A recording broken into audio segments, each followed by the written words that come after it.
गीता में एक श्लोक है, यदा यदा ही धर्मस्य ग्लानिर्भवति भारत अभ्युत्थानम धर्मस्य तदात्मानं सृजाम्यहम्।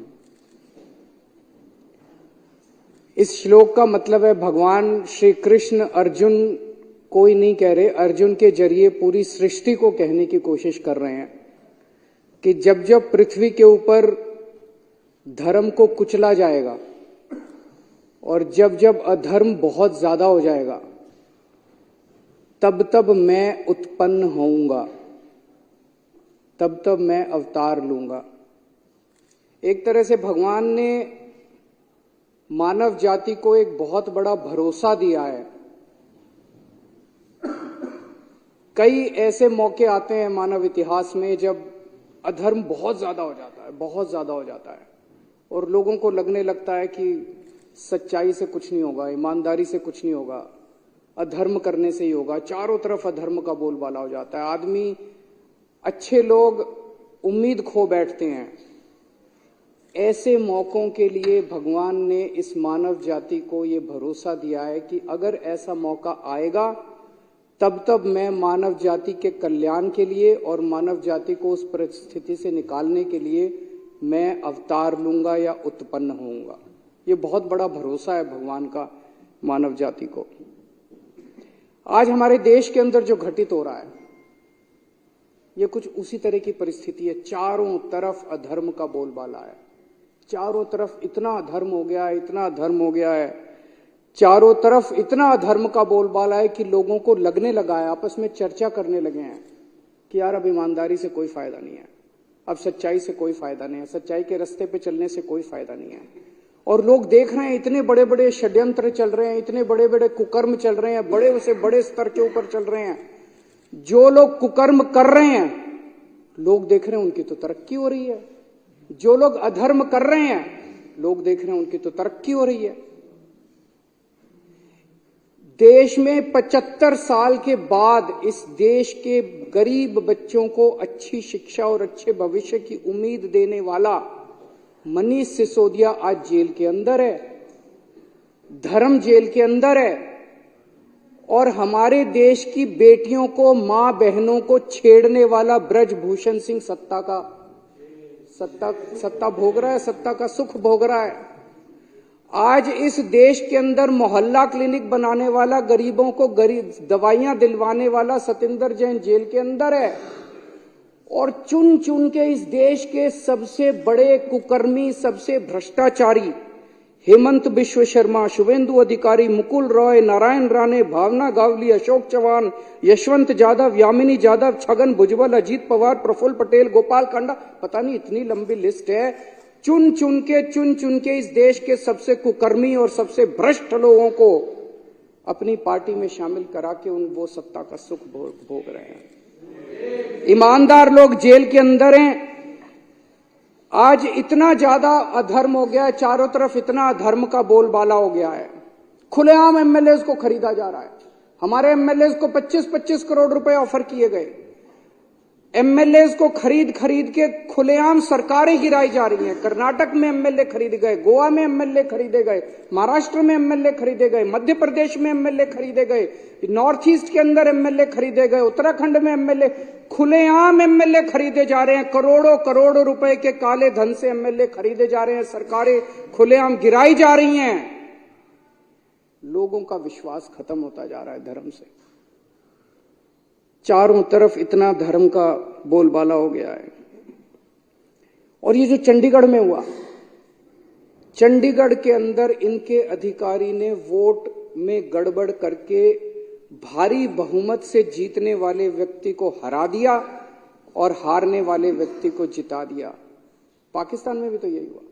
पाकिस्तान के अंदर भी तो रावलपिंडी के उस इलेक्शन कमिश्नर की आत्मा जाग गई जिसने आके कहा कि हमने भारी बहुमत से उन लोगों को हरा दिया जो भारी बहुमत से जीत रहे थे और उनको जिता दिया जो हार रहे थे। तो ये तो इन लोगों ने हमारे देश को पाकिस्तान बना दिया। 75 साल के अंदर जो इस देश ने अचीव किया था, हासिल किया था, कड़ी मेहनत से इस देश के 140 करोड़ लोगों ने मेहनत करके इस देश के अंदर हासिल किया था। और एक झटके के अंदर इन लोगों ने सब कुछ खत्म कर दिया। आज चुनाव जीतने के लिए इनको जो मर्जी करना पड़े करेंगे, ईवीएम में धांधली करनी पड़े करेंगे, ईडी पीछे लगानी पड़े लगाएंगे, सरकारें गिराने के लिए जो मर्जी करना पड़े करेंगे। आज सारे विपक्ष के नेताओं को एक एक एक एक करके ये जेल में डालते जा रहे हैं। चुनाव तो लड़ने के लिए कोई बचेगा ही नहीं। आज इन्होंने अभी थोड़े दिन पहले कांग्रेस पार्टी का अकाउंट फ्रीज कर दिया। अब चारों तरफ चर्चा है अगला आम आदमी पार्टी का अकाउंट फ्रीज करने जा रहे हैं। खुलेआम कह रहे हैं हम तो 370 सीट लड़ रहे जीत रहे हैं। 370 कहने का मतलब यह है इस देश के 140 करोड़ लोगों की जरूरत नहीं है। वो कह रहे हैं तुम जाओ भाड़ में। 140 करोड़ लोग गए तेल लेने, हमें तुम्हारी जरूरत नहीं है और ना तुम्हारा वोट चाहिए, घर बैठना। 370 सीट हमारे पास मशीन है, मशीन से 370 सीटें आ रही हैं हमारी। जिस दिन इस देश के अंदर लोगों की जरूरत ना पड़े, जनतंत्र के अंदर वोटों की जरूरत ना पड़े, देश ही नहीं बचेगा। तो लोग देख रहे हैं इतने बड़े स्तर के ऊपर अधर्म ही अधर्म हो गया, इतने बड़े स्तर के ऊपर अधर्म ही अधर्म हो गया है। जो इस देश के अंदर विपक्ष की सरकारें काम करना चाहती हैं उनको काम नहीं करने देते। इससे बड़ा अधर्म क्या होगा कि गरीबों की दवाइयां रोक दी गई, अस्पतालों के अंदर गरीबों की दवाइयां रोक दी गई, गरीबों के टेस्ट रोक दिए गए, गरीबों को मरने के लिए सड़कों के ऊपर बेहाल छोड़ दिया गया।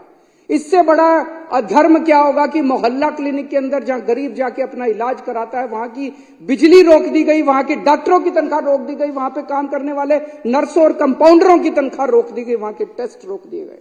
इससे बड़ा हमारे हिंदू धर्म में कहा गया कि पानी पिलाने का धर्म होता है। इन लोगों ने तो दिल्ली का पानी भी रोक दिया, उसमें भी इन्होंने कसर नहीं छोड़ी। तो लोग देख रहे हैं जितनी सरकारें हैं पंजाब के अंदर, हम जितने काम करने की कोशिश करते हैं, पंजाब भगवान की दुआ से फुल स्टेट है, उतना ये नहीं कर पाते, वहां भी इन्होंने हस्तक्षेप करने में कोई कसर। जितनी ऑपोजिशन नहीं, तमिलनाडु के ले लो, वेस्ट बंगाल के ले लो, केरला की ले लो, कर्नाटक की ले लो, हर जगह ये लोग अपना टांग अड़ाते हैं, काम नहीं करने देते लोग।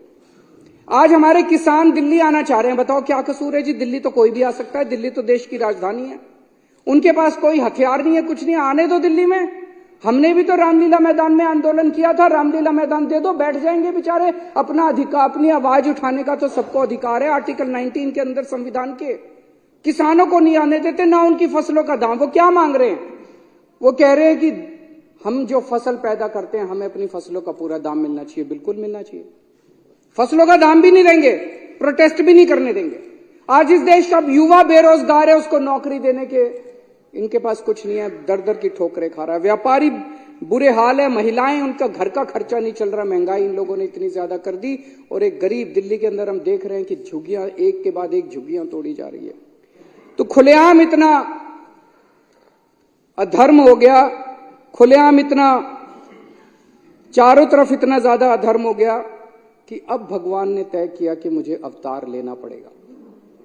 समय आ गया है जब मुझे उत्पन्न होना पड़ेगा और पिछले मुझे हस्तक्षेप करना पड़ेगा। और पिछले कुछ दिनों की घटनाएं ये दिखाती हैं कि भगवान ने सीधे तौर पे हस्तक्षेप करने की और उत्पन्न होने का निर्णय ले लिया है।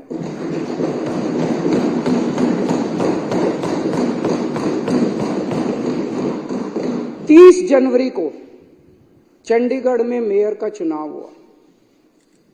सुबह वोटिंग पड़ी, वोटिंग पढ़ने के बाद एक प्रिजाइडिंग ऑफिसर था, पीठासीन अधिकारी अनिल मसीह, इन्हीं का आदमी था। अनिल मसीह तो मोहरा है, पीछे तो वो हैं, उन्हीं का आदमी था। उस दिन इन लोगों ने तय किया कि आज उस हॉल के अंदर द्रौपदी का चीरहरण करेंगे। उन लोगों ने, इन कौरवों ने तय किया कि आज हम जनतंत्र का, भारतीय जनतंत्र का चीरहरण करेंगे। पूरी प्लानिंग करके आए थे। उसने तय किया कि मैं असली वोटों के ऊपर उनको ठप्पे मार मार के, डिफेस कर करके उनको इनवैलिड घोषित कर दूंगा और हारे हुए को जिता दूंगा। अब वहां पे श्री कृष्ण जी पहुंच गए द्रौपदी का चीरहरण रोकने के लिए। उस कमरे में दिखाई नहीं दिए किसी को, दृश्य थे, लेकिन थे वहां पे। आप लोगों ने अगर वीडियो में देखा हो, वीडियो में वहां जितने बीजेपी वाले मौजूद थे सारे कह रहे हैं कैमरे ऑफ करो, कैमरे। देखे आपने वीडियो? सारे चिल्ला रहे हैं कैमरे ऑफ करो, कैमरे ऑफ करो। कैमरे ऑफ क्यों नहीं हुए? श्री कृष्ण जी वहां मौजूद थे, उन्होंने कैमरे ऑफ किए। इन्होंने पूरी कोशिश करी कैमरे ऑफ करने की, उस दिन कैमरे ऑफ नहीं हुए। ये कोई संयोग नहीं है, ये ऊपर वाले का इशारा है, ऊपर वाले का हस्तक्षेप। इतनी बड़ी दुनिया की सबसे बड़ी पार्टी जो पूरे दुनिया के अंदर, हम तो सबसे बड़ी पार्टी, सबसे बड़ी पार्टी को 5 मिनट के अंदर भगवान ने पूरे देश के सामने बेनकाब कर दिया। जो लोग द्रौपदी का चीर हरण करने आए थे, जो लोग भारतीय जनतंत्र का चीर हरण करने आए थे, भगवान श्री कृष्ण ने उनको पूरे देश के सामने उनका चीर हरण करके छोड़ा। और अध्यक्ष महोदय, उसके बाद की जो घटनाक्रम है, जिस तरह से सुप्रीम कोर्ट के अंदर ये मामला चला, हम लोग अदालतों को मंदिर की तरह मानते हैं। न्याय देना भगवान का काम है, न्याय भगवान देता है। इसलिए जज को भगवान का, जब जज अपनी कुर्सी पे बैठ के फैसले सुनाता है तो कहा जाता है कि एक तरह से भगवान फैसला सुना रहा है। लेकिन कल जो कुछ सुप्रीम कोर्ट के अंदर घटा, वो उससे कुछ ज्यादा ही बड़ा था। ऐसे लगा जैसे उस सुप्रीम कोर्ट के अंदर भी कहीं ना कहीं श्री कृष्ण मौजूद थे। ऐसे लगा जैसे वहां सुप्रीम कोर्ट के अंदर भी भगवान मौजूद थे। ऐसे लगा जैसे चीफ जस्टिस ऑफ इंडिया के अंदर भगवान बोल रहे थे। ऐसे लगा जैसे चीफ जस्टिस ऑफ इंडिया के जुबान के ऊपर भगवान बैठे हुए थे, भगवान उनके जरिए बोल रहे थे। तो ये जो कल पूरा घटनाक्रम हुआ, वो ये दिखाता है कि अब हम सबसे पहले तो सुप्रीम कोर्ट का बहुत बहुत शुक्रिया, इस सदन के माध्यम से हम इस सदन के माध्यम से सुप्रीम कोर्ट का शुक्रिया अदा करना चाहते हैं, उस पूरी बेंच का शुक्रिया अदा करना चाहते हैं, खासकर चीफ जस्टिस ऑफ इंडिया का शुक्रिया अदा करना चाहते हैं, जिन्होंने इतने कठिन समय के अंदर हमारे देश को, जनतंत्र को बचाने का काम किया। आज पूरे देश के सामने भगवान ने बेनकाब करके एक साफ साफ मैसेज दे दिया। भगवान ने, बीजेपी चुनाव जीतती नहीं है, बीजेपी चुनाव चोरी करती है। पूरे देश के सामने सबने वीडियो देखा है, सबने किस तरह से सुप्रीम कोर्ट का आदेश सुना है, सबने पूरे पिछले 1 महीने के घटनाक्रम ने पूरे देश के सामने इस पार्टी का चीर हरण करके छोड़ दिया कि बीजेपी चुनाव जीतती नहीं है, बीजेपी चुनाव चोरी करती है। ये कोई संयोग नहीं है कि एक छोटा सा चुनाव, चंडीगढ़ के मेयर का चुनाव क्या होता है, कुछ भी नहीं होता। हमने तो ऐसे सोचा था उस दिन कि ऐसे ही हो जाएगा। हमें तो एक छोटे से चुनाव ने पूरे देश के अंदर सारे देश को हिला दिया। कुछ ना कुछ तो भगवान बताने की कोशिश कर रहे हैं, संदेश देने की कोशिश कर रहे हैं। तो भगवान का संदेश है, मैं आ गया हूं।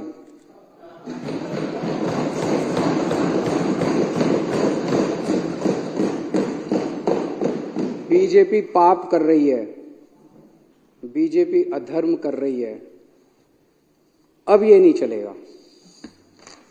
जिन लोगों को लगता था बीजेपी हार नहीं सकती, भगवान ने दिखा दिया कि अगर चंडीगढ़ के मेयर का चुनाव हार सकती है तो बीजेपी देश का चुनाव भी हार सकती है। भगवान ने पूरे देश को एक कॉन्फिडेंस देने की कोशिश करी है कि हिम्मत मत हारो, खड़े हो, तुम लोग एक बहुत बड़े देश के निवासी हो। भारत के लोग एक बहुत बड़ी संस्कृति, हमारा कल्चर 3000-4000 साल पुराना है। डर के मत बैठो, खड़े हो, आप अपना कर्म करो, तुम लोग अपना कर्म करो। कई लोगों को इस देश के अंदर लगता है कि अब तो ईवीएम में गड़बड़ी हो गई, वोट डाल के क्या फायदा है। भगवान कह रहा है बिल्कुल नहीं, वोट डालने जाओ, ईवीएम को मैं संभाल लूंगा। सारे जने वोट डालने जाओ, कोई बिना वोट के मत रहना। वोट डालने जाओ, आवाज उठाओ, प्रदर्शन करो, इनके खिलाफ खड़े हो, भगवान तुम्हारे साथ है। जैसे भगवान ने इनको बेनकाब किया चंडीगढ़ के चुनाव में, भगवान आने वाले समय में भी इनको बेनकाब करेगा और सत्य का साथ देगा। हताश होकर मत बैठो। ये धर्म और अधर्म की लड़ाई है, ये पाप और पुण्य की लड़ाई है। अब आप लोगों को तय करना है कि आप धर्म के साथ हो कि आप अधर्म के साथ हो, आप पाप के साथ हो कि आप पुण्य के साथ हो। जब पांडवों को वनवास जाना पड़ा तो एक बार तो लगा कि अधर्म जीत गया। जब भगवान राम को वनवास जाना पड़ा एक बार तो लगा कि अधर्म जीत गया। जब दुर्योधन का राज्य आया, जब कंस का राज्य आया, जब रावण की अति हुई तो एक बार तो लगा कि अधर्म जीत गया, लेकिन अंत में तो धर्म जीता। आज भी जब चारों तरफ बीजेपी का अधर्म फैला हुआ है तो एक बार लगता है कि अधर्म जीत गया। ऐसे लगता है ना कई बार, ये तो हार ही नहीं रहे जी, ये तो हार। एक बार लगता है धर्म जीत गया, लेकिन धर्म जीतेगा, अंत में धर्म जीतेगा। जो जो धर्म के साथ हैं, जो जो देशभक्त हैं, जो जो पुण्य के साथ हैं, जो जो लोग भगवान राम के भक्त हैं, जो जो शिव जी के भक्त हैं, जो जो हनुमान जी के भक्त हैं, जो जो श्री कृष्ण के भक्त हैं, वो देश के साथ हैं और बीजेपी के खिलाफ हैं। भारत माता की जय श्री राम, जय श्री राम।